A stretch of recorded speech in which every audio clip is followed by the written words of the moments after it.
Audi RS7 Sportback. It looks sleek and it goes more than fast enough for me. With a 4-litre turbocharged V8, it's capable of hitting 100 k's an hour in just 3.9 seconds. It also has Audi Connect, one of the best in-car infotainment systems available. To help explain it and show us how it works, I went for a drive with our in-house tech expert, Alborz Fallah. So Alborz, tell us about Audi Connect. What's the best bit about it?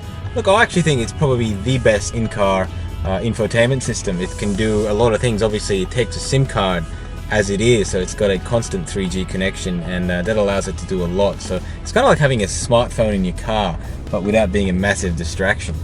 One of the things I really like about it is the Google integration. When you've got your sat-nav going, it overlays images. Yeah, absolutely. It uses Google Earth actually to put on top of your sat-nav, and you can see all the buildings surrounding it. It's a very clever way of doing it. It also means that the sat-nav data is generally very up-to-date. Yeah, you can even get Street View. You can click on buildings and it'll show you exactly what they look like, which I found very helpful at night, because if you don't know where you are and you can't really see, but being able to see a picture of it in the daytime is very helpful to find the building you're looking for. So if you're like driving around and it's about dinner time, you can also use it to search for nearby restaurants? Yeah. I mean, a lot of cars do that already, but the difference with this one is all live data. So, for example, if you ask it to find you a pizza shop around here, it'll use Google, so you're not going to get a pizza shop that closed down 3 years ago because you haven't updated your sat-nav.